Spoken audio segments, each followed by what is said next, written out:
Hi friends, hope you all are fine. अभी just class 10 and 12 का CBSE result निकला। तो इसका पहले डिफरेंट स्टेट्स का बोर्ड एग्जाम भी हो गया, तो उसका रिजल्ट भी निकल गया। तो congratulation to all of you. And सारे बच्चे जो लोग पास किया एंड साइंस स्ट्रीम लिया या दूसरा स्ट्रीम लिया तो ऑलरेडी तो एडमिशन हो गया स्कूल में। एंड तुम लोग कोचिंग सेंटर में जा रहे हो, स्कूल में जा रहे हो। तो अभी हम लोग ये जो चैनल चालू किया केमिस्ट्री ऑथर्स जो पाठशाला है, वो बेसिकली तुम लोगों के लिए है। तो ये first time in YouTube channel जहाँ पे तुम लोग इंटरेक्शन कर सकते हो। मतलब कहीं पे तुम्हारा डाउट है या कोई जगह पे बोल नहीं पाते हो या ये होता है, तो ये प्लेटफॉर्म तुम्हारे लिए ही बनाया जहाँ पे तुम इंटरेक्ट कर सकते हो। अभी हम जस्ट केमिस्ट्री क्लास लेके शुरू किया। सो इन फ्यूचर हमारा प्लान है फिजिक्स मैथमेटिक्स का भी क्लास लेके आएंगे। तो ये प्लेटफॉर्म में तुम इंटरेक्ट करोगे, क्वेश्चन करोगे, हम आंसर देंगे। ऐसे भी नॉट ओनली जो हम क्लास करा रहे हैं उस रिलेटेड है, ऐसे भी हो सकता है जो तुम्हारा पढ़ाई का जो प्रिपरेशन है कैसे करो, कुछ समझ में नहीं आ रहा था। क्लास 10 का तो सिलेबस इतना कम था, अभी इतना सिलेबस है, उसको घबराना नहीं है। क्योंकि हर साल इतने सारे स्टूडेंट्स पास होता है अच्छा कॉलेज में, JEE Main, JEE advance, NEET, कभी भी सारी जगह प्राइवेट कॉलेजेस है एडमिशन ले लेते। तो इसका मतलब है वो लोग का भी सेम ये हुआ था। बट जब तुम डिसिप्लिन वैसे पढ़ोगे धीरे धीरे सब कुछ ठीक हो जाएगा। फिर भी अगर लगता है कोई तुम्हारा प्लानिंग क्या होना चाहिए, कैसे पढ़ना चाहिए, इस टाइप का भी अगर कोई क्वेश्चन तुम्हारा मन में आता है तो जरूर कमेंट्स में या ईमेल करके लिखना है। हम वो भी उसका जवाब देंगे जो कैसे किस तरीके से करना है। बिकॉज हमारा एक्सपीरियंस है, हम काफ़ी सारे स्टूडेंट्स को ऐसे कोचिंग सेंटर में भी बाय स्कूल में भी मिल जाते हैं। बट फिर भी तुम्हारा लगता है जो कभी कभी क्या है तुम्हारा सब कुछ किसी के साथ कर नहीं पाते हो। तो ये प्लेटफॉर्म में तुम लोग लिखोगे, हम उसका भी जवाब देंगे किस तरीके से करना है। तो प्लीज़ ये चैनल के साथ जुड़े रहिए, धीरे धीरे हम इसको ग्रो कराएंगे। एंड यूट्यूब चैनल पे जहाँ पे फर्स्ट टाइम कि जहाँ पे तुम लोग इंटरेक्ट कर सकते हो, अपना जो भावना या अपना क्वेरीज तो डाल सकते हो, उसका आंसर लेके हम आएंगे। तो इसका ज़्यादा से ज़्यादा सब्सक्राइब करो, शेयर करो, लाइक करो। तो जैसे एक स्टूडेंट्स एक क्वेश्चन किया, जब पॉलीएटॉमिक जो आयन्स है उसको किस तरीके से लुईस स्ट्रक्चर ड्रॉ करेंगे। तो फ्रेंड्स ये तो अभी तक हम लोग क्या किया है, जो neutral molecule like ammonia, NH3, carbon dioxide, chlorine, तो इस टाइप का जो न्यूट्रल मॉलिक्यूल लेके अभी तक हम लोग जो तुम्हारा देखा या किस तरीके से लुईस स्ट्रक्चर बनाना है। तो एक बच्चा क्वेश्चन किया तो उसको जो आयन जैसे एक उसको किस तरीके से करें। जैसे एक है फॉस्फेट, ओके, फॉस्फेट 3- एक आयन दिया हुआ है, या NO3- है, इस तरह का आयन है, या सल्फेट 2-, इस टाइप का जो आयन है उसी का की भी लुईस स्ट्रक्चर हो सकता है। अगर हो सकता है किस तरीके से बनाना है, राइट। तो ये क्वेश्चन का जवाब हम क्लास से मैंने जैसे एक चैनल में कमिटमेंट किया, तो पहले जो सवाल का हम जवाब देंगे उसका बाद ही हम आगे बढ़ेंगे, ठीक है। तो चलो देखते हैं फ्रेंड्स, एक एग्जाम्पल ले लेते हैं। मान लो फॉस्फेट, जो फॉस्फेट को किस तरीके से लुईस स्ट्रक्चर बनाना है। इसमें क्या है, हमें लुईस स्ट्रक्चर बनाने के लिए जो यहाँ पे देखो तुम लोग, यहाँ पे 6 पॉइंट्स डाला। उसमें क्या है, एक है जो काउंट टोटल वैलेंस इलेक्ट्रॉन्स, जाने यहाँ पे जो जो एटम्स है, अभी तो क्या किया, जो न्यूट्रल मॉलिक्यूल के लिए किया था, तो अभी यह एटम छोड़ के भी क्या है, एक आयंस है, 3 माइनस है, तो 3 माइनस मतलब 3 इलेक्ट्रॉन यहां से भी लेना पड़ेगा। इसका मतलब है not only valence electrons of the atoms, ion का जहां पे है तो वो आयन का भी आपको काउंट करना पड़ेगा। ठीक है, चलो देखते हैं कैसे। यहाँ पे टोटल वैलेंस इलेक्ट्रॉन कितने हैं, या फास्फोरस को वैलेंस इलेक्ट्रॉन कितना होता है, ये है ग्रुप 5 में। ठीक है, तो इसका वैलेंस इलेक्ट्रॉन 5 है, तो इसको वैलेंस इलेक्ट्रॉन आउटर जो इलेक्ट्रॉन है 5 है, प्लस ऑक्सीजन ग्रुप 6, तो ग्रुप 6 में कितना होता है, उसका आउटर वैलेंस जो इलेक्ट्रॉन है वो 6 है, तो 6 मीन्स 4 एटम्स है, तो 6 इंटू 4 यानी हो गया 24, प्लस यहाँ पे क्या आएगा, 3 माइनस है, 3 माइनस मीन्स 3 इलेक्ट्रॉन यहाँ से भी आएगा, तो टोटल वैलेंस इलेक्ट्रॉन कितना हो गया, चलो 4 6 24, 29 29 से 32। ठीक है, तो टोटल वैलेंस इलेक्ट्रॉन जाने फर्स्ट पॉइंट हमारा कंप्लीट हो गया, तो टोटल वैलेंस इलेक्ट्रॉन हमारा 32 आ गया, right. Next, identify the central atom. तो सेंट्रल एटम कैसे आइडेंटिफाई करना है, देखो यहाँ पे फास्फोरस है, 4 ऑक्सीजन है, तो सेंट्रल एटम आइडेंटिफाई करने के लिए हम लोग एक 4 पॉइंट्स में दिया था, वो चलो वो देखते हैं।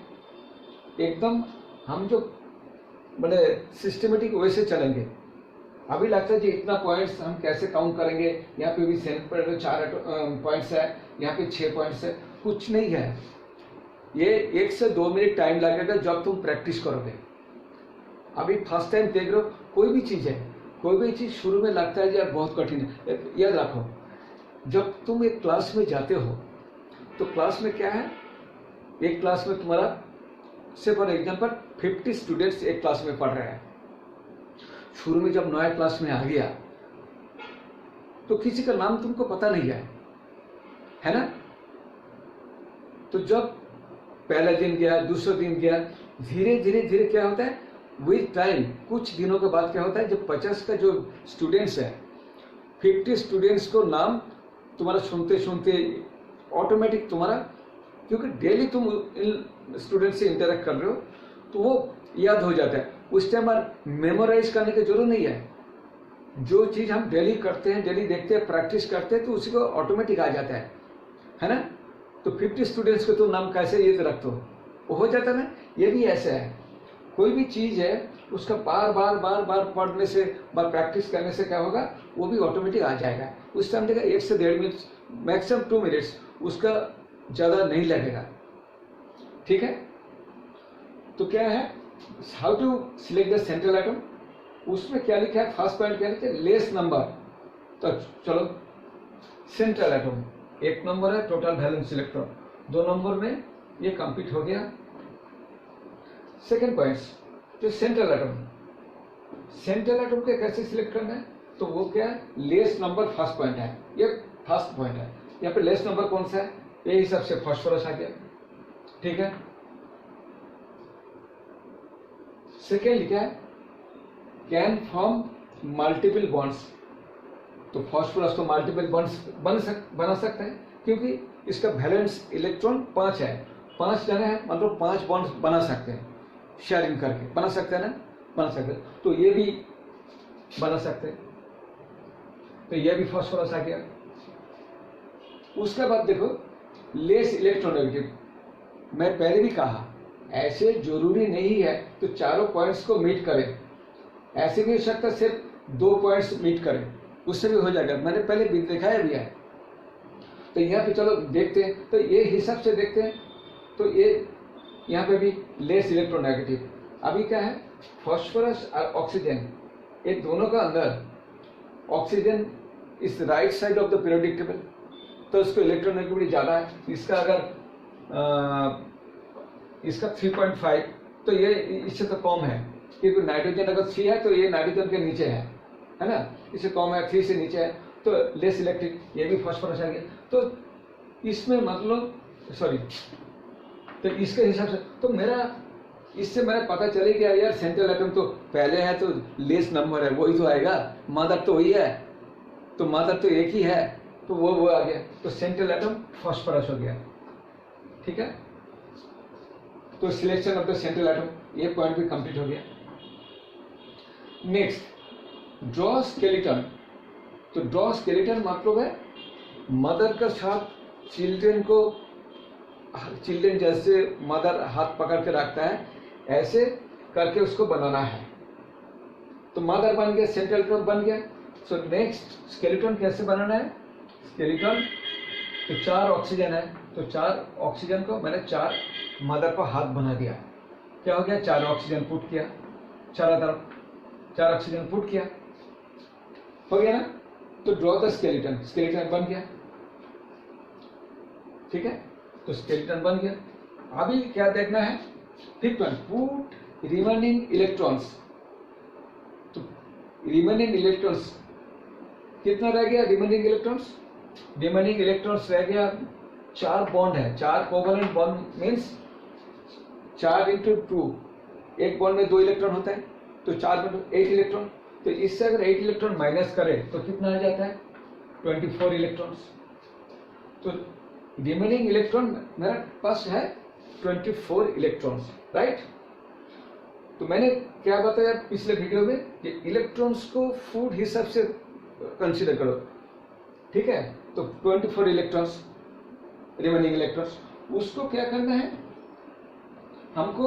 यही 5 जो एटम है इसके अंदर डिस्ट्रीब्यूट करना है। उसका भी क्राइटेरिया है। देखो, फर्स्ट फीड ये चिल्ड्रेन, मतलब पहले क्या होता है? मदर क्या होता है? मदर पहले खाता है। अगर इलेक्ट्रॉन्स को अगर फूड हिसाब से कंसीडर करे तो क्या फूड के मदर पहले खाता है? नहीं है, तो पहले चिल्ड्रेन को देते हैं। यहाँ पे भी वही है। तो फर्स्ट क्या है, हम 24 जो रिमेनिंग इलेक्ट्रॉन हम पहले क्या करेंगे? ऑक्टेट हिसाब से हम चारों ऑक्सीजन को ऊपर डिस्ट्रीब्यूट करेंगे। तो एक ऑक्सीजन का हम बैलेंस इलेक्ट्रॉन कितना देखा था? 6 रहता है। तो यहाँ पे तो 4 6 24 हो सकता है। तो यानी 4 ऑक्सीजन के ऊपर मैंने 6 इलेक्ट्रॉन डाल ही दिया। 1 2 3 4 5 6, 1 2 3 4 5 6, 1 2 3 4 5 6, 1 2 3 4 5 6, यानी 24 इलेक्ट्रॉन्स मेरा हो गया, right. 24 first children, then central atom. तो अभी तक 24 इलेक्ट्रॉन्स मेरे पास था, मैंने 24 फूड था, पैकेट था। तो चिल्ड्रेन तो सारे ले लिया, खा लिया, तो अब तो नहीं है। तो सेंट्रल एटम को देने के लिए कुछ भी नहीं है। ठीक है, तो नहीं देंगे, कोई बात नहीं है, मदर भूखा रहेगा। लेट अस सी, देखते हैं क्या होता है। उसका बाद ही होना चाहिए एज पर ऑक्टेट रूल, इसको पूरा होना चाहिए। यहाँ पे देखते हैं, तो इसका तो ऑक्टेट, ऑक्सीजन का 6 इलेक्ट्रॉन 2 इलेक्ट्रॉन 8 हो गया, इसको ऑक्टेट फिलअप हो गया। सिमिलरली इसका भी ऑक्टेट फिलअप हो गया, इसका भी ऑक्टेट फिलअप हो गया, 6 2 8, इसका भी 6 2 8 ऑक्टेट फिलअप हो गया। अभी ऑक्टेट हिसाब से फिलअप करना है। अभी क्या, सेंट्रल एटम को देखते हैं। सेंट्रल एटम का 4 बॉन्ड है, मदर का 4 हाथ है, तो 4 into 2 इलेक्ट्रॉन्स, एक बॉन्ड में 2 इलेक्ट्रॉन्स है, तो 8 इलेक्ट्रॉन, यानी इसका भी 8 ऑक्टेट फिलअप हो गया, राइट। तो मतलब यहाँ पे मेरा काम हो गया। बच्चे ऐसे ही छोड़ के आते हैं, तो मेरा तो ऑक्टेट तो फिलअप हो गया, सारे ऑक्टेट, इनका भी फिलअप हो गया, ऑक्टेट हो गया, इनका ऑक्टेट हो गया, इनका ऑक्टेट हो गया। तो छोड़ के आते नहीं। लुईस स्ट्रक्चर को स्टेबल स्ट्रक्चर देखने के लिए नेक्स्ट पॉइंट हमको उसका फॉर्मल चार्ज देखना पड़ेगा, क्योंकि अकॉर्डिंग टू लुईस स्ट्रक्चर से बनाने से नहीं होगा, उसका बाद ही उसका चार्ज देखना पड़ेगा। क्योंकि एक जो मॉलिक्यूल्स जो रहता है, जहाँ पे मैंने पिछले क्लास पे भी बोला था, जहाँ पे लीस्ट चार्ज रहता है तब वो स्टेबल होगा, है ना। तो हमको यानी फॉर्मल चार्ज हर एटम्स को देखना पड़ेगा। पॉइंट नंबर 5, तो लेट अस सी फॉर्मल चार्ज देखते हैं। तो हम लोग देखें कि फॉर्मल चार्ज का फॉर्मूला क्या है। फॉर्मल चार्ज का फॉर्मूला है formal charge is equal to actual valence electron कोई एटम का। मैं अगर इस एटम को फॉर्मल चार्ज देखना चाहता हूं तो मैं क्या करूंगा, इस एटम का ओरिजिनल वैलेंस इलेक्ट्रॉन कितना था, ठीक है, इसका ओरिजिनल वैलेंस इलेक्ट्रॉन कितना था, इसका देखो ऑक्सीजन को वैलेंस इलेक्ट्रॉन का कितना होता है 6। तो मैं देखता हूं ये जो ऑक्सीजन है, यही ऑक्सीजन को इस कंडीशन में है, एक बॉन्ड इस हिसाब से, तो चारे यहाँ पे सारे ऑक्सीजन इस तरीके से है, 6 इलेक्ट्रॉन यहाँ पे, एक बॉन्ड बनाया फास्फोरस के साथ। तो अगर एक को बनाया बाकी को हो जाएगा, राइट। यहाँ पे देखो ऑक्सीजन को वैलेंस इलेक्ट्रॉन हम कितना जानते हैं 6, तो 6 वैलेंस इलेक्ट्रॉन हो गया। Non bonded electrons, total non bonded electrons कितना है, यहाँ पे देखो हर ऑक्सीजन के ऊपर 6 नॉन बॉन्डेड इलेक्ट्रॉन, यानी ये जो 6 इलेक्ट्रॉन है ये बॉन्डिंग में पार्टिसिपेट नहीं किया, राइट। तो एक ऑक्सीजन के ऊपर कितना नॉन बॉन्डेड इलेक्ट्रॉन 6 है, सो -6 माइनस, यानी माइनस क्या होगा, ये कैसे अटैच्ड है दूसरों के साथ, तो बस यहाँ पे दूसरा क्या है मदर के साथ, तो मदर के साथ बॉन्डिंग कितना है, बॉन्डिंग इलेक्ट्रॉन डिवाइडेड बाय 2।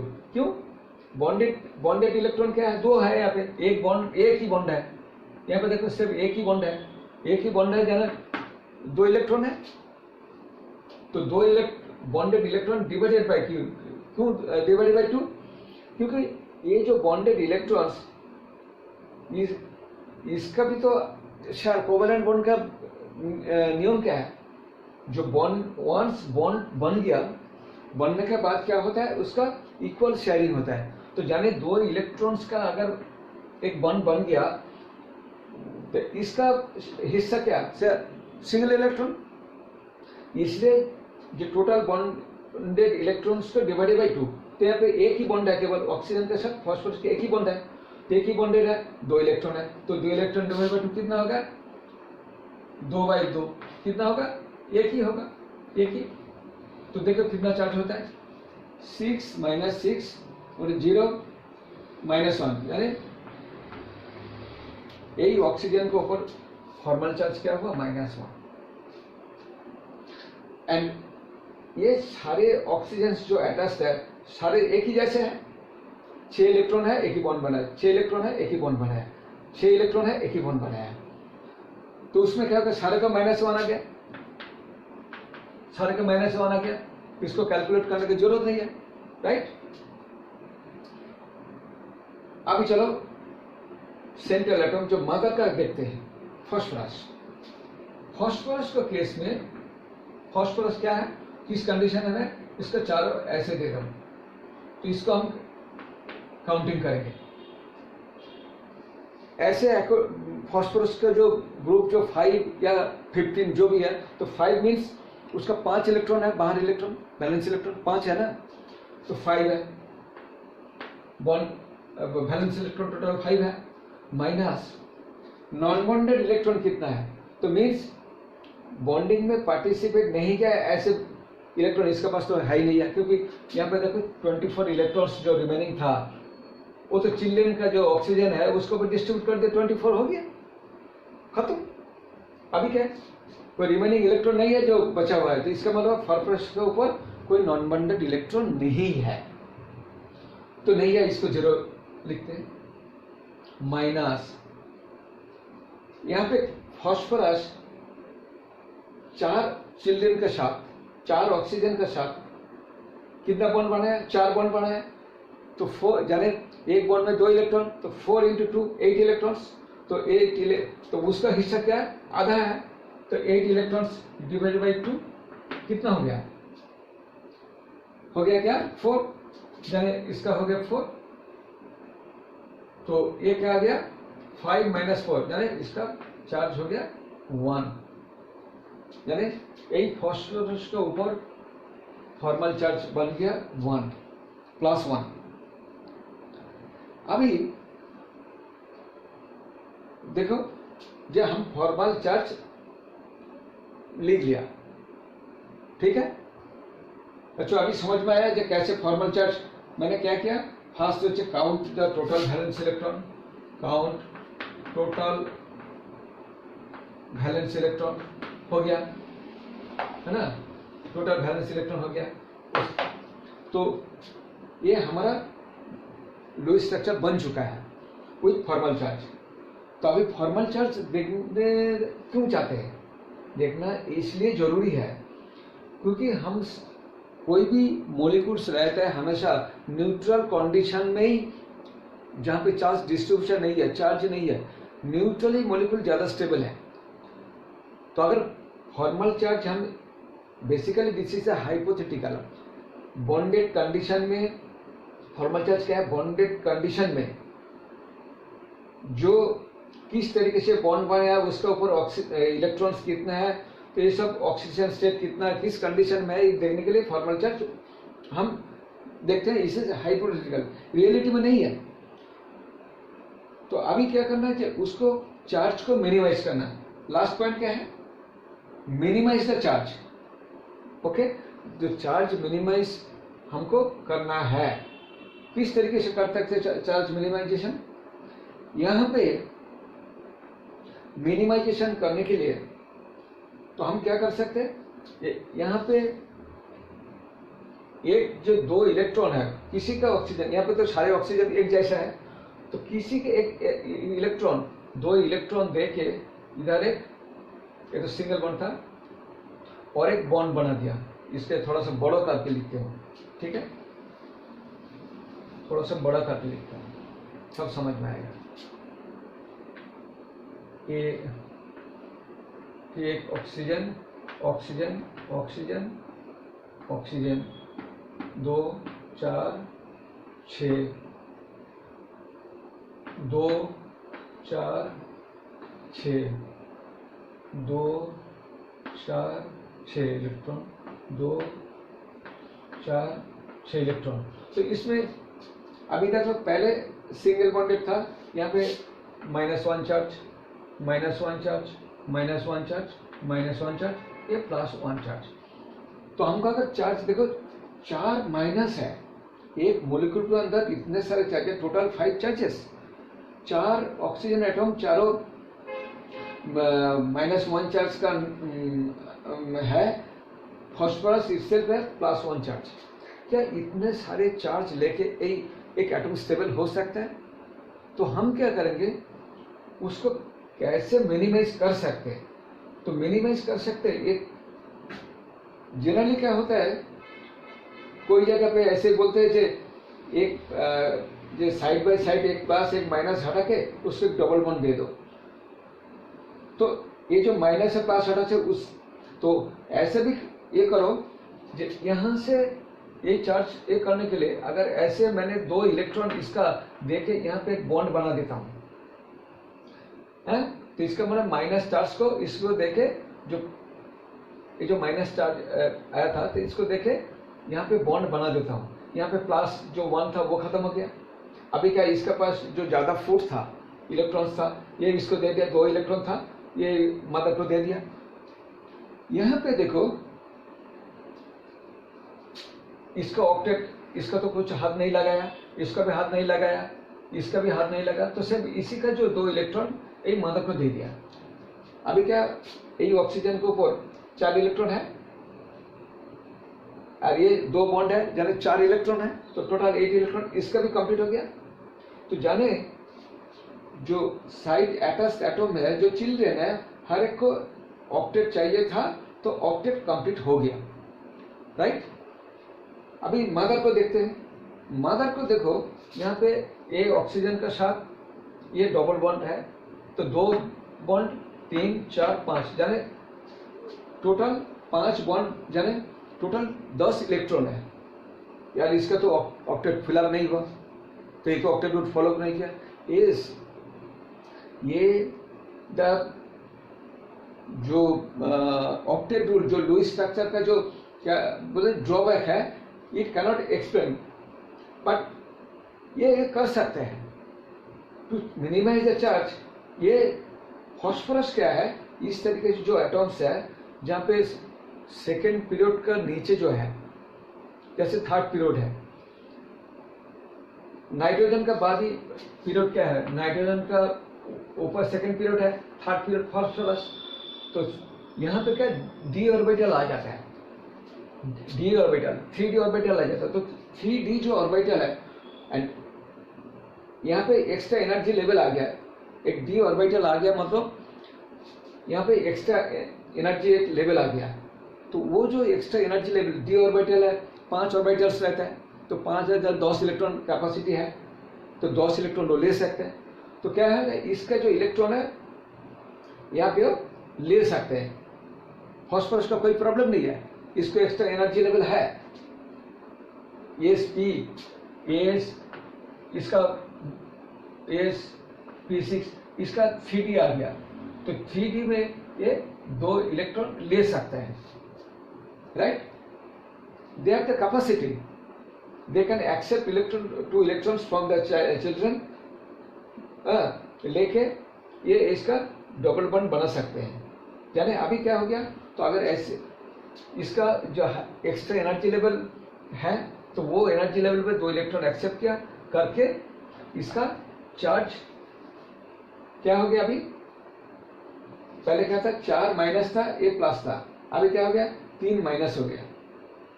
इसको प्लस चार्ज नहीं है, इसको माइनस चार्ज नहीं है, तो मेरा ऑक्टेट भी फिलअप हो गया। हाँ, it is not obeying the octet rule. वो मैं नेक्स्ट टाइम बोल, कुछ एलिमेंट्स है, कुछ मॉलिक्यूल्स है, ये ड्रॉबैक है, कुछ एक्सप्लेनेशन ये दे नहीं है, तो उसके अंदर एक है फॉस्फेट। तो इस तरीके से क्या हुआ, इसका लुईस स्ट्रक्चर बन गया, ठीक है। यहाँ पे फॉस्फोरस कैन एकोमोडेट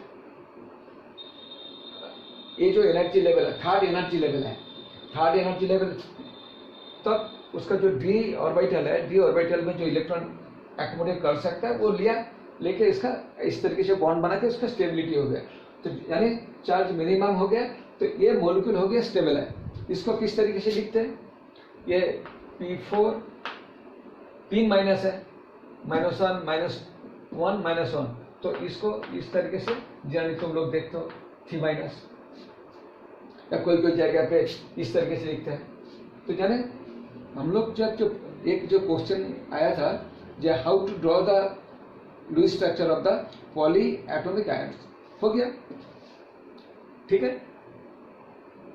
सिमिलरली और एक पॉली एटॉमिक देखते हैं, यहाँ पे फॉस्फोरस का एनर्जी लेवल है बोल के 2 इलेक्ट्रॉन लिया, तो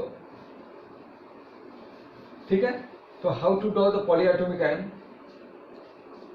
कोई प्रॉब्लम है, नहीं है ना।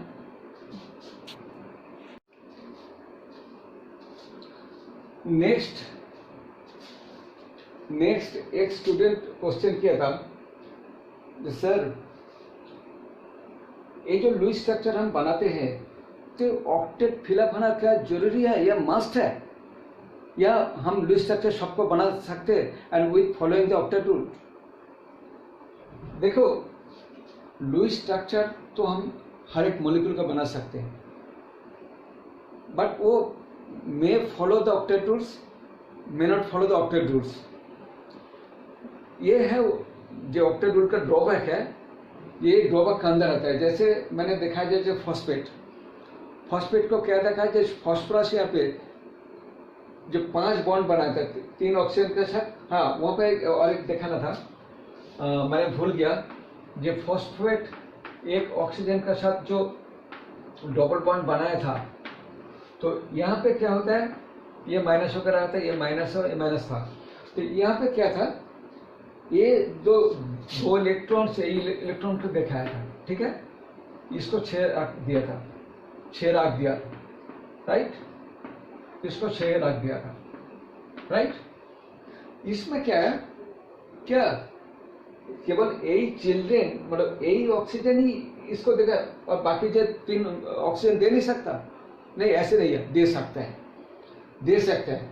इसलिए ये बोला जाता है कि ये रेजोनेटिंग स्ट्रक्चर में रहता है, ये इलेक्ट्रॉन भी दे सकता है, ऐसे ये भी दे सकता है, ये माइनस हटा दे, ये भी दे सकता है, ऐसे भी हो सकते हैं एक स्ट्रक्चर। इसलिए मालूम है ये स्ट्रक्चर को इस तरीके से लिखा जाता है।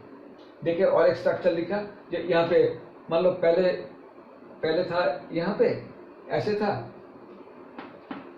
अभी क्या है, इसको इस तरीके से लिखा गया। तो एक रेजोनेटिंग स्ट्रक्चर यही हुआ, दूसरा ऐसे भी हो सकता है, ये डबल बॉन्ड बना सकता है, ये डबल बॉन्ड बन सकता है, और एक स्ट्रक्चर बन सकता है। एक बार यहाँ से ना देखिए ये भी डबल बॉन्ड बना लिया, और एक बार और एक स्ट्रक्चर बन सकता है, ये नहीं हुआ, ये डबल बॉन्ड बन सकता है। मतलब कोई भी चिल्ड्रेन, मतलब कोई भी ऑक्सीजन, मतलब चारों ऑक्सीजन है तो जाने 4 ऐसे स्ट्रक्चर बन सकता है।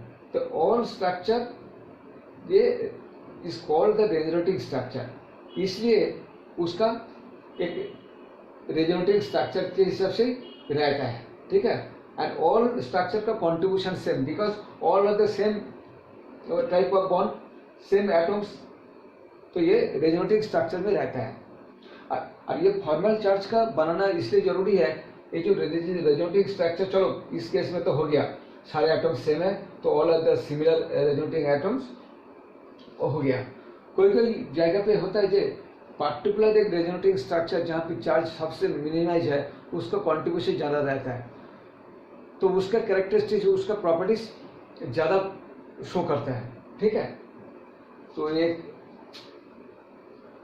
हाँ क्या बोल रहे थे, लुईस स्ट्रक्चर हम बना सकते हैं, लुईस स्ट्रक्चर तो बना सकते हैं। देर यहाँ पे क्या हुआ, फॉस्फोरस ऑक्टेट फॉलो नहीं किया, तो इसका एक ड्रॉबैक का अंदर आता है। तो we can draw the another, कहाँ पे होता है, एक है मैंने देखा जहाँ पे एक्स्ट्रा एनर्जी लेवल है, जैसे यहाँ पे फॉस्फोरस हो गया, सल्फर भी हो सकता है, जैसे सल्फर ले लो, अच्छा चलो ये पॉलीएटॉमिक आयन का अंदर हो गया, ये एग्जांपल हो सकता है पॉलीएटॉमिक आयंस, और एक पॉलीएटॉमिक आयंस, ठीक है। सिमिलरली इसको जैसे 5 बॉन्ड बनाया, इसका एक काम करते हैं, जो इसका जो कुछ एटम्स को ये ऑक्टेट रूल फॉलो नहीं करते बट लुईस स्ट्रक्चर बनाते हैं, और एक देख लेते हैं, ये जो एक्स्ट्रा एनर्जी मैंने बोला जो फॉस्फोरस की एक्स्ट्रा एनर्जी है। सिमिलरली अगर सल्फर का देखोगे, सल्फर SF6, वो क्या करते हैं, इसका भी एक देखते हैं। इसका अगर सल्फर क्या valence electron, total valence electron 6 है, और एक फ्लोरीन का कितना है, 7 है, तो टोटल जाने वैलेंस इलेक्ट्रॉन कितने होंगे, यहाँ पे होगा 6 7 सल्फर 6 प्लस 7 42, 6 इंटू एक फ्लोरीन का वैलेंस इलेक्ट्रॉन 7 है, तो 42 यानी 48 वैलेंस इलेक्ट्रॉन हो गया। तो कैसे उसका सेंट्रल एटम, तो यहाँ पे चलो सल्फर सिंगल सेंट्रल एटम हो गया। उसके बाद क्या करना है, उसके बाद सल्फर को स्केलेटन बनाना है, 6 फ्लोरीन का साथ एक स्केलेटन बनाना है, बना लिया 6 फ्लोरीन हो गया। तो हर फ्लोरीन का, अच्छा 48 इलेक्ट्रॉन्स को कैसे डिस्ट्रीब्यूट करें, माइनस पहले करें, 1 2 3 4 5 6 बॉन्ड, मतलब 6 2 12 इलेक्ट्रॉन माइनस कर देते हैं, तो कितना होता है क्योंकि 6 बॉन्ड बना है तो 12 इलेक्ट्रॉन माइनस होगा, 6 दुगुने 12, तो कितना होता है 36, राइट, 36 ओके, 36 रिमेनिंग इलेक्ट्रॉन है। तो ये जो 36 रिमेनिंग इलेक्ट्रॉन है, नेक्स्ट क्या है, put the remaining electrons first children को। तो यहाँ पे क्या है, जो अटैच्ड एटम, इसको चिल्ड्रन हिसाब से समझते हैं, मदर है, तो 36 इलेक्ट्रॉन, 6 फ्लोरीन है, तो 6 फ्लोरीन के अंदर डिस्ट्रीब्यूट कर दे, 6 डिस्ट्रीब्यूट कर दिया, 6 6 6 6 6, तो यानी 6 36, यहाँ पे तो 6 फ्लोरीन के अंदर 36 इलेक्ट्रॉन तो डिस्ट्रीब्यूट हो गया। तो इसका सल्फर का रिमेनिंग कोई इलेक्ट्रॉन नहीं है, एक्स्ट्रा इलेक्ट्रॉन्स, तो मेरा क्या ऑक्टेट फिलअप हो गया।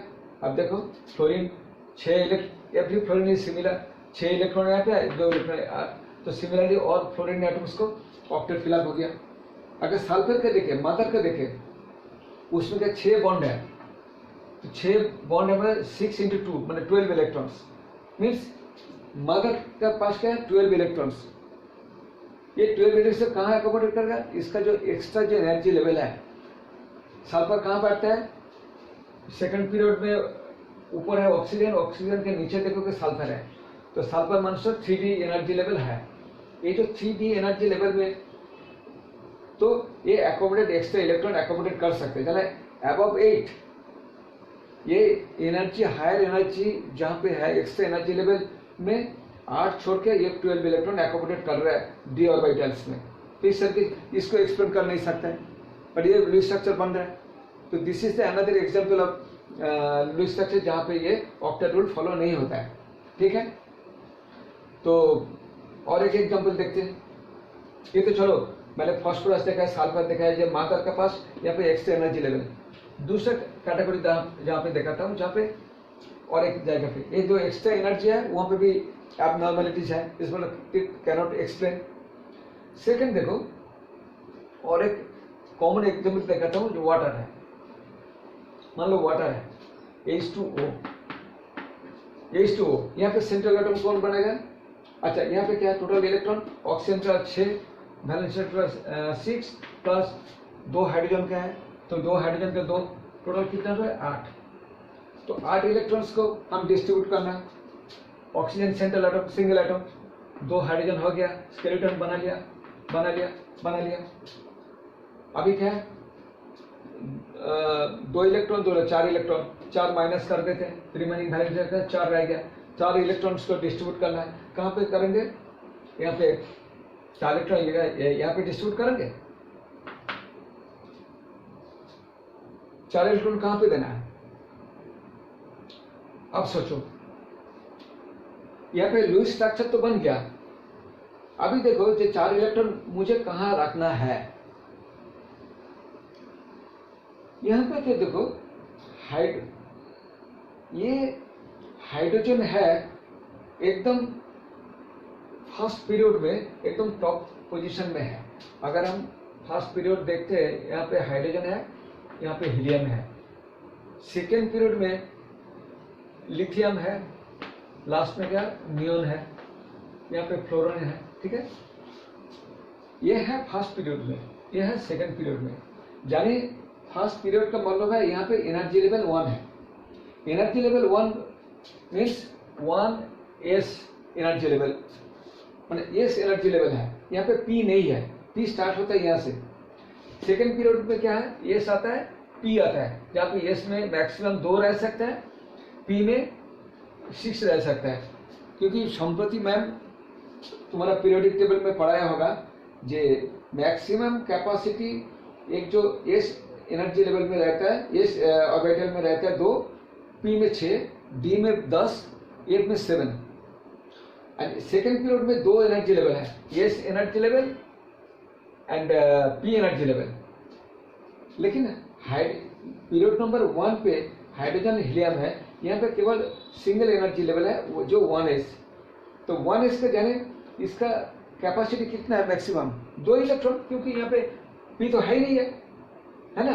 तो हाइड्रोजन के पास first energy level only one s orbital है, तो मैक्सिमम एकोमोडेट कर दो, तो इसका तो दो देखो, इसका तो दो इलेक्ट्रॉन कंप्लीट हो गया। यहाँ पे इसका ऑक्टेट जरूर नहीं है ना, यहाँ पे ऑक्टेट जरूर नहीं है। इसका क्या कितना एक चीज जहाँ पे ऑक्टेट पॉसिबल वहां पे ऑक्टेट हम देखेंगे, यहाँ पे ऑक्टेट जरूरत नहीं है, क्योंकि इसका energy level maximum capacity 2 electron है, तो इसका तो 2 हो गया, इसका 2 हो गया, इसका 2 हो गया, तो हाइड्रोजन का फिलअप हो गया। ये तो स्टेबल है, हाइड्रोजन स्टेबल है, उस पर ये बच्चे हैं भाई, ये ऐसे चिल्ड्रन है, उससे ज़्यादा ले ही नहीं सकते, उसका क्षमता नहीं है, उसका एकोमोडेशन कैपेसिटी नहीं है, तो उतना ही लेगा जितना कैपेसिटी है। इसका कैपेसिटी है 2 है, तो 2 ले लिया, इसका तो हो गया। तो इधर को यहाँ पे ऑक्टेट नहीं हुआ और लुईस स्ट्रक्चर बन गया। अभी क्या 4 इलेक्ट्रॉन, तो 4 इलेक्ट्रॉन मैं कहाँ पे रखूँ, तो 4 डिस्ट्रीब्यूट करना है, यहाँ पे 2 देते तो, क्योंकि ऑक्सीजन का क्या है पीरियड, ऑक्सीजन सेकंड पीरियड में है, फ्लोरीन यहाँ पे ऑक्सीजन है सेकंड पीरियड में, lithium, beryllium, boron, carbon, nitrogen, then oxygen, ये सेकंड पीरियड है। Second period S and P दोनों है, 2 एनर्जी लेवल है, तो एस में 2 रहते हैं, पी में 6 रहते हैं। तो टोटल ऑक्सीजन के केस में देखो 4 2 2 4 5 6 7 8, ऑक्सीजन का 8 हो गया, ऑक्टेट हो गया। तो यहाँ पे देखो मादर को ऑक्टेट फिलअप हो गया, चिल्ड्रन को जितना चाहिए था 2 इलेक्ट्रॉन चाहिए था, तो 2 इलेक्ट्रॉन फिलअप हो गया, यानी इसका लुईस स्ट्रक्चर कंप्लीट हो गया। This is also not following the octet rule. ये क्या फॉलो करा, ये इसको बोल सकते थे डुएट रूल फॉलो कर, क्योंकि हाइड्रोजन का चाहिए 2 इलेक्ट्रॉन है, ये भी ये नहीं कर रहे, ठीक है। तो लुईस स्ट्रक्चर हम बना सकते, ये उनका जो ड्रॉबैक है ये सब एक्सेप्ट कर नहीं पाया। जो उनका ये था कि Lewis structure is equal to octet rule, means octet होना ही है, नो। एंड ये भी उनका जो ड्रॉबैक है, जो लुईस स्ट्रक्चर तो बन रहा है भाई, ये हो नहीं रहा। और एक देखते हैं एग्जांपल, तो एक है एक देखा higher energy level plus this energy level lower energy level, इसमें भी हो गया। थर्ड पॉइंट में हम जहां पे देखते हैं, जहां पे वो मॉलिक्यूल्स है, कुछ मॉलिक्यूल्स है, जब जैसे हो गया बेरिलियम, एल्यूमिनियम, यहाँ पे क्या ग्रुप सी या ग्रुप 13 जो भी है, तो outer relation 3 less than 4 carbon से कम है, सो लेस देन 4, वहां पे क्या होता है, ये जो बॉन्ड बनाते हैं जहां पे ये, वहां पे वो भी एक इनकम्प्लीट ऑक्टेट हो जाता है जैसे सेंट्रल एटम को। क्यों, इसका बेरिलियम का outer valence electron, beryllium, aluminium, इन ये सब जो एटम है, एलिमेंट्स है, इसको ग्रुप 3 बाय ग्रुप 13 में है, तो इसका वैलेंस इलेक्ट्रॉन 3 है।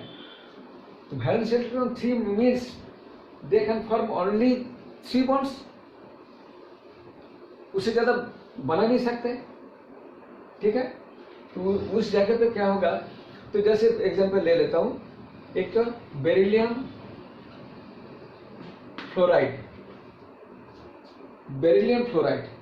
तो बेरिलियम जो फ्लोराइड है, इसको अगर हम लुईस स्ट्रक्चर बनाने जाए तो किस तरीके से बनेगा, लेट अस सी। कैसे है, बेरिलियम को वैलेंस इलेक्ट्रॉन क्या 3 है, फ्लोरीन का कितना 7 है, 7 इंटू 3 21, तो 21 यानी 24। नेक्स्ट है सेंट्रल एटम, बोरोन अकेला है, सिंगल एटम है, तो इसको भी सेंट्रल एटम ले लेते हैं बोरोन। उसके बाद क्या स्केलेटन बनाना है, स्केलेटन 3 फ्लोरीन है, 3 बना लेते हैं, तो टोटल 3 2 6 इलेक्ट्रॉन तो खर्च हो गया, तो बाकी रह गया 6 माइनस करो तो कितना हो गया, 8 6 18 इलेक्ट्रॉन रिमेनिंग इलेक्ट्रॉन है। तो पहले क्या चिल्ड्रन को फिलअप करेगा, तो दे दिया 6 इलेक्ट्रॉन, इसका भी 6 दिया, इसका भी 6 दिया, इसका भी 6 दिया, तो टोटल 8 इलेक्ट्रॉन फिलअप हो गया। तो बोरॉन के जाने के लिए कुछ भी नहीं है, सो मदर क्या भूखा रहेगा, लेट अस सी। तो ये जो है अभी देखो यहाँ पे यहाँ पे इसका ऑक्टेट फिलअप हो गया, क्योंकि 6 2 8, 6 2 2 इलेक्ट्रॉन 8 6 2 इलेक्ट्रॉन, इसको तो चिल्ड्रन को तो हो गया, लेकिन बोरोन का नहीं हुआ। बोरोन का कितना हुआ? 3 बॉन्ड बनाया, तो 3 बॉन्ड से 3 2 6 हो गया, इसको तो ऑक्टेट फिलअप नहीं हुआ, लेकिन लुईस स्ट्रक्चर तो बन रहे है ना। इसका क्या यहाँ पे 8 इलेक्ट्रॉन तो ले सकता है इसको, ये तो सेकेंड एनर्जी लेवल पे है। Boron is at second energy level, जहाँ पे एस भी है पी भी है, तो वहां पे क्या, ये तो 8 इलेक्ट्रॉन, यहाँ पे 2 है या 6 है, टोटल इलेक्ट्रॉन 8 इलेक्ट्रॉन तो हो सकता है, पर इलेक्ट्रॉन तो है ही नहीं, कहाँ पे दे। अगर ये कैसे फिलअप करते हैं, कभी कभी क्या करते हैं, ये सब मोलिकुल है बैक बॉन्डिंग का, तो ये जो फिलअप करने के लिए कभी कभी ये बैक बॉन्डिंग भी करता है, ठीक है, ये भी बैक बॉन्डिंग करके इसका जो भूखा है, इसका जो हंदी है वो मिटाते हैं। तो ये this is also not BF3 बनता है, BF3 ये फॉलो नहीं कर रहा ऑक्टेट रूल, बैक बॉन्डिंग से इसका भूख मिटाता है, ठीक है। और एक टाइप का हो सकता है, बाद में पढ़ाऊंगा जब आगे तुम्हारा जो डिफरेंस जो ब्रिज बॉन्डिंग या और भी बॉन्डिंग जब आएगा तो अब इसको हम पढ़ाएंगे, तीसरे बन सकते हैं। जैसे ये करने के लिए एमोनिया के साथ एमोनिया से बॉन्ड बना सकते हैं, एमोनिया कंट्रोनेट ये लुईस एसिड हिसाब काम करते हैं, है ना। तो ये है, यहाँ पे फॉलो नहीं हो रहा है, जहाँ पे जो इनकम्प्लीट ये, और कौन जगह पे हो सकता है, जो ड्रॉबैक क्या है, जैसे जो odd electron molecule, odd electron molecule, odd electron molecule चले, जैसे मान लो NO2, राइट, NO2, इसको किस तरीके से बॉन्ड बना, यहाँ पे ऑड इलेक्ट्रॉन कैसे, Na2 NO, ये जो है ना ऑड इलेक्ट्रॉन कैसे है, नाइट्रोजन में 5 है, देखो 5 अच्छे 12, टोटल वैलेंस इलेक्ट्रॉन कितना है, 5 12 5 17 17 ऑड इलेक्ट्रॉन हो गया। इसको देखो बॉन्ड, अगर हम बॉन्ड बनाते कैसे बनाते हैं, ये तो 17 इलेक्ट्रॉन, तो सिंगल इसका मदर है, ले लेते हैं सेंट्रल एटम, 2 ऑक्सीजन है, 2 ऑक्सीजन बना दिया, 2 2 गुने 4 हो गया, तो 17 से 4 हो गया, 13 इलेक्ट्रॉन है, 13 इलेक्ट्रॉन रिमेनिंग है ना। इलेक्ट्रॉन तो 13 रिमेनिंग है, वो 13 इलेक्ट्रॉन को डिस्ट्रीब्यूट करना है, यही है ना, डिस्ट्रीब्यूट, इसके इलेक्ट्रॉन डिस्ट्रीब्यूट कैसे करोगे, 6 इलेक्ट्रॉन दे दो यहाँ पे, ऑक्सीजन 6 इलेक्ट्रॉन, वैलेंस इलेक्ट्रॉन दे दो 6 इलेक्ट्रॉन, 6 से 12 हो गया, 1 इलेक्ट्रॉन यहाँ पे है, आगे 13 हो गया। अच्छा, इसका क्या, इसका ऑक्टेट फिलअप हो गया, 6 2 8 ऑक्टेट हो गया, इसका ऑक्टेट, इसका हुआ नहीं, क्योंकि 2 2 4 5 हो गया, इसका ऑक्टेट हुआ नहीं, तो ये क्या करें, नेक्स्ट स्टेज में हम देखते हैं, फॉर्मल चार्ज देखें। फॉर्मल चार्ज में क्या होगा, let us see the formal charge. Formal charge में यहाँ पे ऑक्सीजन को देखते हैं कितना होगा, ऑक्सीजन तो फॉर्मल चार्ज -1 है, क्योंकि सेम टाइप का बॉन्ड, 6 इलेक्ट्रॉन 1 बॉन्ड है, तो -1 ही होगा, इसका -1, इसका -1। नाइट्रोजन को देखते हैं फॉर्मल चार्ज कितना है, अगर नाइट्रोजन के देखते हैं तो बोलो कितना होना चाहिए, लेट अस सी नाइट्रोजन को, नाइट्रोजन किस कंडीशन में है, इस कंडीशन में है, उसका बॉन्ड कितना है, कितना है, नाइट्रोजन वैलेंस इलेक्ट्रॉन 5 है, माइनस नॉन बॉन्डेड इलेक्ट्रॉन कितना है, 1 है, minus 2 2 4 divided by 2, bonded electron divide by 2, 4/2 2 होगा, 2 है, तो टोटल कितना होगा, -3, वही हुआ ना, -6, सो 13 6 12 का 13 13 4 17 17, हाँ, सो 3 2 5 +2, तो इसको ऊपर 4 जगह +2, हाँ, तो +2, तो इस कंडीशन में तो रह नहीं सकता। अच्छा, इसको हम then minimise the charge, then minimise the charge, तो मिनिमम चार्ज कैसे हो सकता है, इसको चार्ज मिनिमाइज करने के लिए एक मान लो पेयर इलेक्ट्रॉन यहाँ पे दे दिया, डबल बॉन्ड हो गया, इसको +1 हो गया तो माइनस हो गया। अभी अब देखो इस कंडीशन में है, यानी 2 2 4 इलेक्ट्रॉन, 5 6 7 इलेक्ट्रॉन का बॉन्ड बना। क्या है वो बॉन्ड तो बन गया, मिनिमम चार्ज भी बन गया, चार्ज कम किया बन गया, मॉलिक्यूल तो बन गया। इसका भी देखो ऑक्सीजन का ऑक्टेट हो गया, इसका ऑक्टेट हो गया। हाँ, बोलोगे यहाँ पे तो और एक इलेक्ट्रॉन ले सकता था 7। अगर 2 इलेक्ट्रॉन इससे अगर ले लेते हैं ये चार्ज न्यूट्रलाइज करने के लिए, तो नाइट्रोजन सेकंड पीरियड है, सेकंड पीरियड में है, सेकंड पीरियड ये सब पी ओनली है, तो मैक्सिमम कितना 6 8 रह सकता है। 8 से ज़्यादा अगर इसका 2 इलेक्ट्रॉन इससे ले लेते, लेके अगर ऐसे डबल बॉन्ड बनाते तो कितना इलेक्ट्रॉन होता है? यहाँ पे 2 इलेक्ट्रॉन 2 4 4 से 8 प्लस 9 इलेक्ट्रॉन होता है। 9 इलेक्ट्रॉन का नाइट्रोजन के तो होल्डिंग कैपेसिटी नहीं है ना, तो ऐसे नहीं बॉन्ड बनाएगा, तो क्या होगा, इस तरीके से बॉन्ड बनाएगा। तो यहाँ पे देखो ऑक्टेट ये नहीं हो रहा है, तो ऑड इलेक्ट्रॉन का भी केस में वो एक्सपेरिमेंट कर नहीं पाए। ठीक है, तो हमारा क्या हो गया, एक है ये जो ड्रॉबैक है, ये ड्रॉबैक ऐसे जरूरी नहीं है जो ऑक्टेट फिलअप करना है। लुईस स्ट्रक्चर तो हम बना सकते हैं, तो लुईस स्ट्रक्चर बनाने के बाद ही तो हम क्या देखा है कि कुछ मॉलिक्यूल का केस में ये एप्लीकेबल नहीं हो रहा है। It is applicable in many cases but not all the cases. जैसे क्या देखा, जहाँ पे एनर्जी लेवल हायर है, जो मादार एनर्जी लेवल हाई कर सकता है, वहाँ पे फॉस्फोरस सल्फर ऐसे दिखाया, वहाँ पे भी एप्लीकेबल नहीं हो रहा है। जहाँ पे एनर्जी लेवल कम है, जैसे हाइड्रोजन देखा वाटर में, वहाँ पे ऑक्टेट नहीं हो रहा है। उसके बाद हम देखा जहाँ पे लेस देन 4 इलेक्ट्रॉन्स जो वैलेंस इलेक्ट्रॉन जैसे बोरोन एल्यूमिनियम वो दिखाया, वहाँ पे भी नहीं हो रहा है। तो इसका मतलब है जो और एक है ऑड इलेक्ट्रॉन का एप्लीकेबल नहीं हो रहा है नहीं हो रहा है। तो दीज आर द केसेस हम लुईस स्ट्रक्चर तो बना सकते हैं, but they may follow or may not follow the octet rule. तो means we can draw Lewis structure, किसी मॉलिक्यूल को बनाने में कोई प्रॉब्लम नहीं है, वो ऑक्टेट या हायर देन ऑक्टेट या लेस देन ऑक्टेट हो सकता है। जैसे हाइड्रोजन केस में वो फॉलो किया डुएट रूल, 2 इलेक्ट्रॉन का रूल, एंड ऐसे और एक केस में जहाँ पे ये ट्रांजिशन एलिमेंट्स, वहाँ पे भी वो ट्रांजिशन एलिमेंट्स के 18 रूल फॉलो करता है वो, बट बॉन्ड नहीं बना सकते, बॉन्ड लुईस स्ट्रक्चर बना सकते हैं, but that is not followed by octet rule. तो ये ऑक्टेट रूल का ड्रॉबैक है।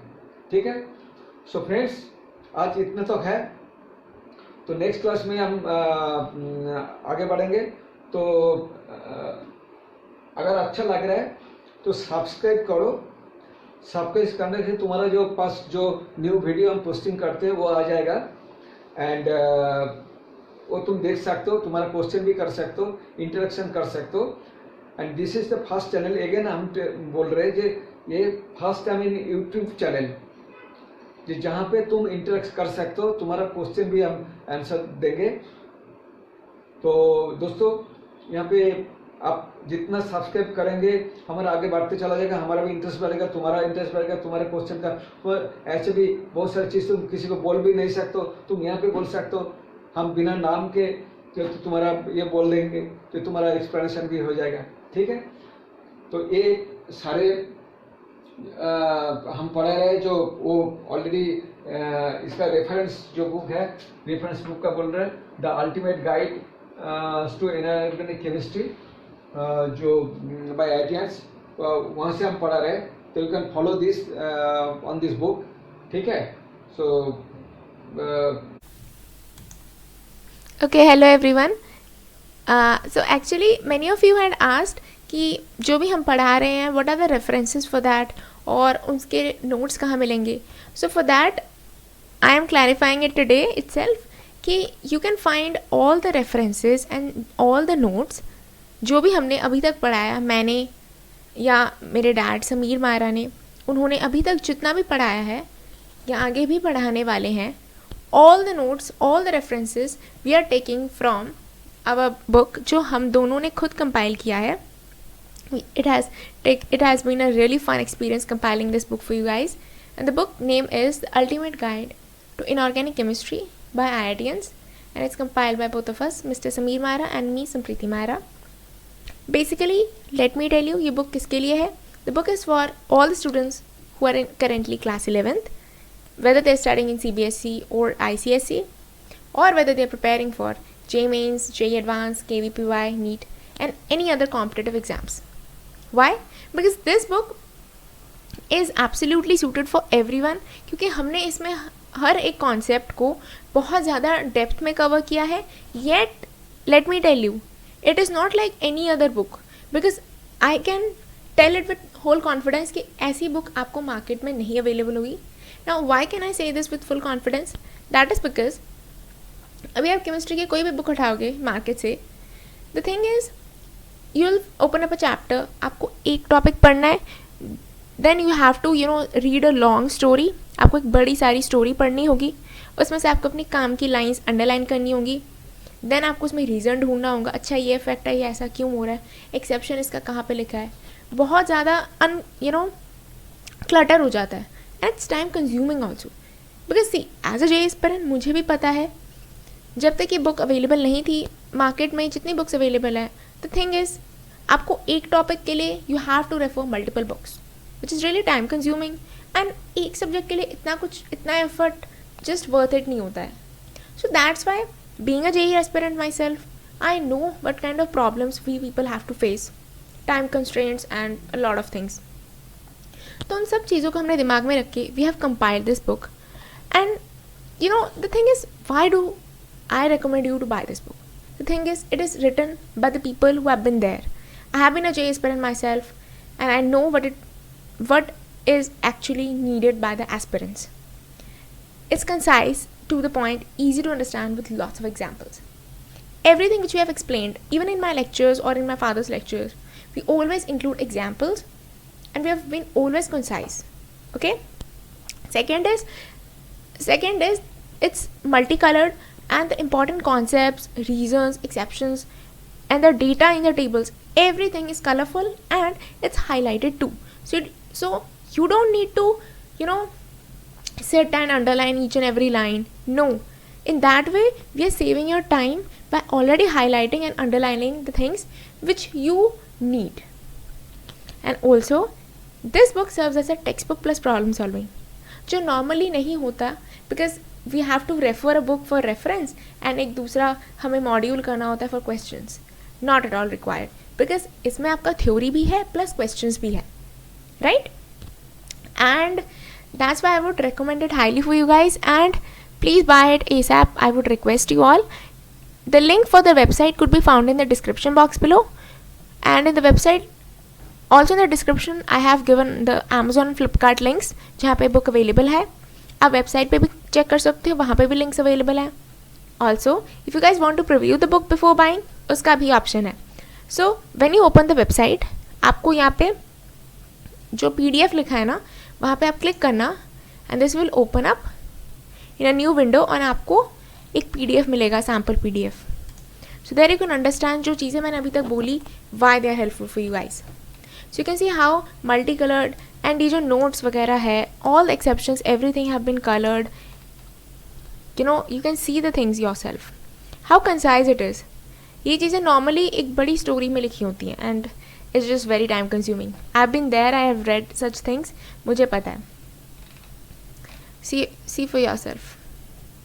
देखो यहाँ पे रीज़न किस तरह से दिया हुआ है. We have not written a story. Everything is really concise. Yeah. So that's all for today. Thank you all for your time and attention.